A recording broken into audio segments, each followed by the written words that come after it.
শুভ দুপুর বন্ধুরা, কেমন আছো তোমরা সবাই? আশা করছি সবাই ভালো আছো, সুস্থ আছো। নতুন একটা ব্লগে তোমাদের সবাইকে স্বাগত জানাচ্ছি। বর্ষাকাল, ওয়েদার তো এরকম হবেই, সারাদিন বৃষ্টি, কয়েকদিন ধরেই বৃষ্টি। তো বৃষ্টি তো হবেই, বর্ষাকালে বৃষ্টি হবে না এটা যদি আমরা ভেবে থাকি তাহলে তো এটা ভাবাটাই আমাদেরই ভুল। যাই হোক, সকাল থেকে বৃষ্টি চলছে মোটামুটি, এখন একটু হয়তো ধরন করেছে। আসলে মেয়েদের কি কোথাও গিয়ে ছুটি আছে? নেই। যেখানেই থাকো, যেখানেই যাও, করে খেতে হবে। মানে এই ধরো বাড়ির কাজ, রান্না করে খেতে হবে। আর যাদের মা নেই তাদের তো দুর্ভাগ্যের শেষ নেই। মাই একমাত্র এমন একজন মানুষ বা এমন একজন ঈশ্বরের দান, যিনি তার সন্তানদের, যত বড়ই হয়ে যাক না কেন সন্তান, মুখের কাছে খাবার বেড়ে দেন। তো আমি তো সেই দুর্ভাগীদের মধ্যে একজন, যে মাকে হারিয়েছি।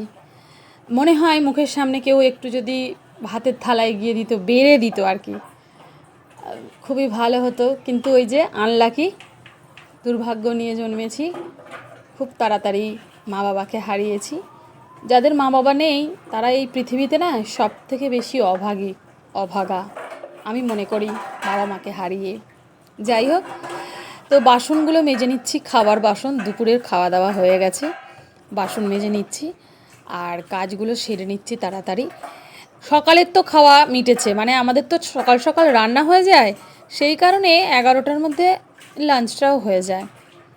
আর স্বভাবতই বেলা 2টো 2:30 এরম সময় করে খিদে হয়ে যায়।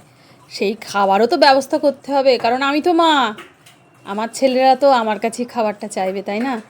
তাই আমাকে সবসময় জোগান রাখতে হবে। আর এই এঁটো বাসন কোসন তো মেজেও রাখতে হবে, কারণ এটাই আমাদের কাজ।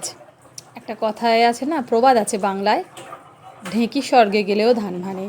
যদি আমি মনে করি স্বামীর ঘরে গিয়ে আমি সুখ করব, সেটাও হয় না, সেটা তো একদমই হয় না।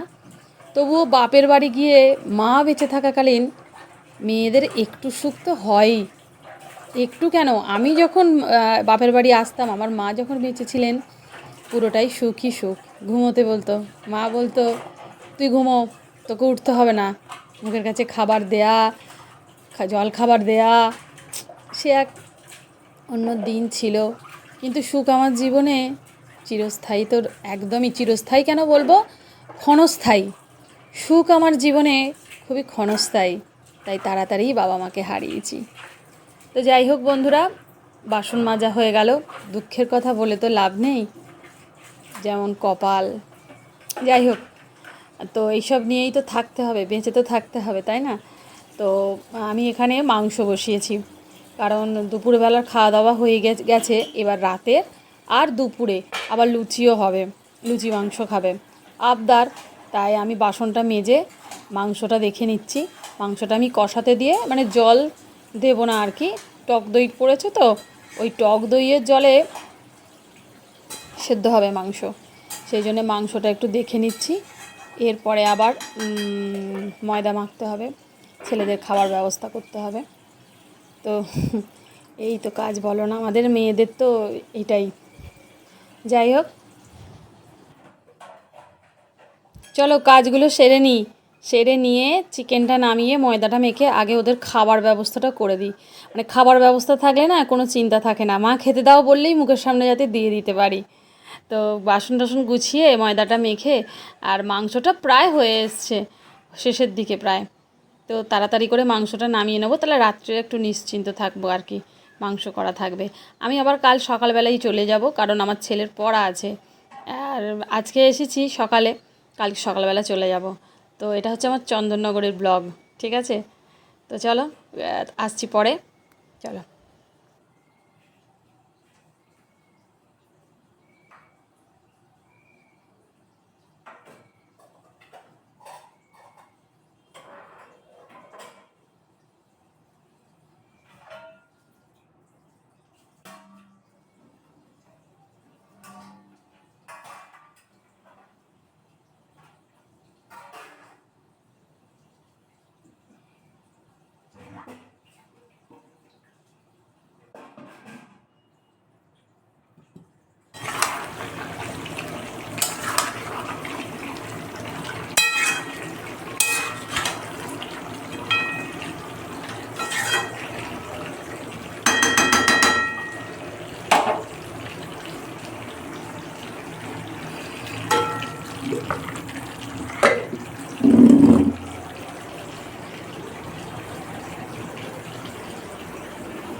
বন্ধুরা, সারাদিন তো বাইরে বৃষ্টি হচ্ছে, আর আমি আজকে এসেছি চন্দননগরে, মানে আমার শ্বশুর বাড়ি চন্দননগরে। আমি তো বাপের বাড়িতে থাকি, সেখান থেকে আজকে এসেছি, কালকে চলে যাব।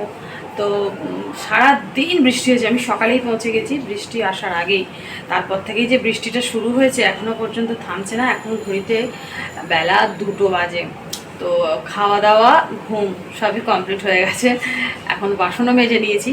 ওই ইলিশ মাছ ভাজা, ডাল, পেঁপে সেদ্ধ, উচ্ছে সেদ্ধ, কুমড়ো সেদ্ধ, তারপর ডিম সেদ্ধ, মানে সেদ্ধ, তার সাথে ইলিশ মাছ ভাজা, শাক ভাজা তো অবশ্যই ছিল। এই ছিল আজকের মেনু। তো এসে খাওয়া দাওয়া করে একটু ঘুমিয়ে নিলাম, শরীরটা খুব টায়ার্ড লাগছিলো, রাত্রে কাল ভালো ঘুম হয়নি।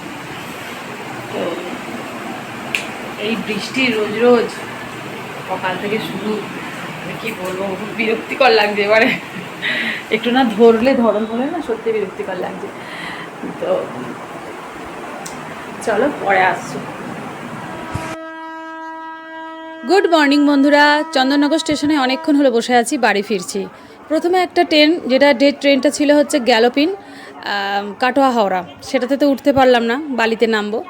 আর এটা হচ্ছে বর্ধমান হাওড়া, প্রচণ্ড পরিমাণে ভিড়, দেখেই ভয় আর উঠলাম না, ব্যান্ডেল হাওড়াতেই যাব। তো বসে আছি, আজকে মনে হচ্ছে একটু দুর্ভোগ হবে বাড়ি ফিরতে, মানে একটু দেরি হবে আর কি ট্রেনটা।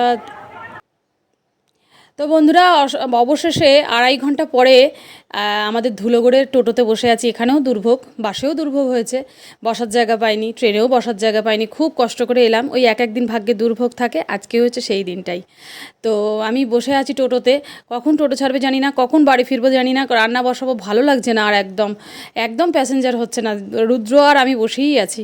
তো দেখি, অপেক্ষা করি। চলো বন্ধুরা, টাটা, আজকের ব্লগটা এখানেই এন্ড।